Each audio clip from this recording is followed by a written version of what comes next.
Silent oppression is feeling alone and ostracised without really knowing how to put it into words and why it's happening. But it's definitely a lot based completely on race and gender, and it's completely out of your hands really, which is the awful bit about it. It's like a constant thinking about what am I going to say going to be construed to this person in this 5-minute conversation. It's like a really stressful experience. It's a new wave of oppression. It's where people say that it doesn't exist, but it does.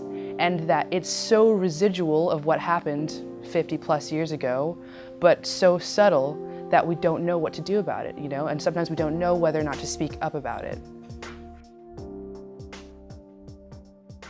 A lot of people constantly want to police how you talk, just being always really conscious of how you're saying things, because if you say something that sounds really posh, then you're speaking white, and if you say something that sounds just like a slang word, then you're speaking black. I'm just speaking.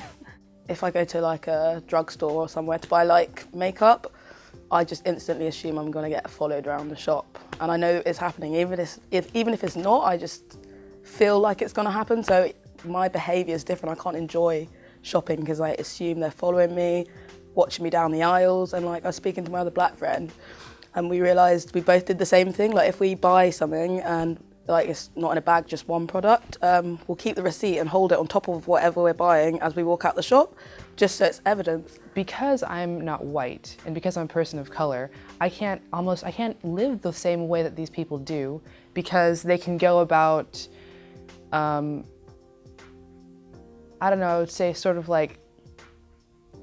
testing the waters in different environments and different cultures that could be potentially dangerous to our future. How you appear to other people, making sure you are the one that's not scaring anyone, or you don't look dodgy, or not saying anything to make them feel a certain way. And it's why is that on me to act or change the way I am for the sake of other people?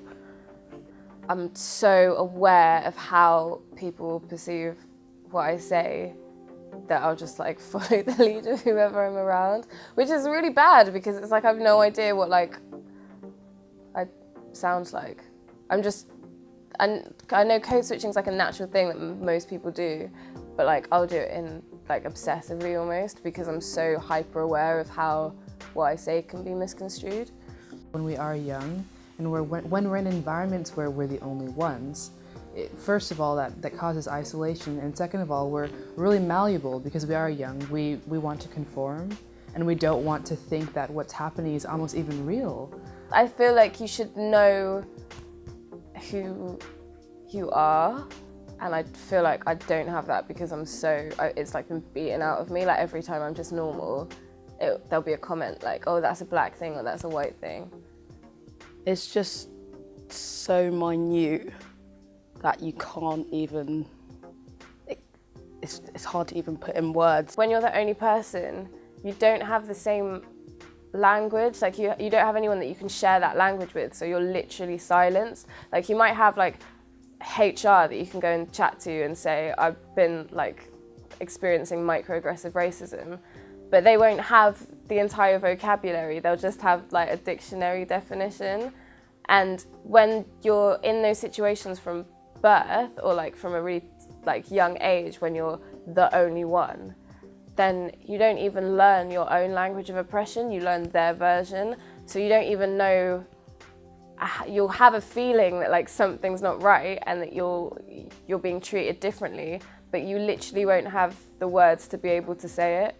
Open oppression is easy because you can explain what it is, you can see it, someone said something terribly racist to your face, done, that's easy. But it's so systematic and so small, and there's so many little cases of it that they don't sound like they're anything. I remember someone being oh, racism doesn't exist, and I was yeah, but I can't buy tights. And he was you think racism and you not being able to buy tights? And I was I know that sounds stupid, but I live in a country where I can't even buy tights or makeup, and I know it sounds small and minute, but it's those little things that just mean you're not important, you're not someone that we think needs catering for, you're just irrelevant in life. I know it's a small thing like tights, but like just shows that we're just unimportant and just completely forgotten about and just at the bottom of the pile, really. It's not something that you can just outright just say, you know, like, oh, you're living this way and I can't. You know, someone's gonna come up to you and say, well, you can live that way, you know, you have a choice. But it's sort of this thing where we all know that we don't. With silent oppressions, you have to realise, first of all, it's not your fault, and don't feel like you're doing something wrong, because for a long time I just assumed it was just me and maybe it was in my head. I think the most important thing is that actually like acknowledging or being able to notice when something's up and what your feelings are, even if there's nothing like specifically offensive that's being communicated to you, just to be able to understand that if you don't feel right, there is probably a reason behind that, and that reason is probably histories of racism.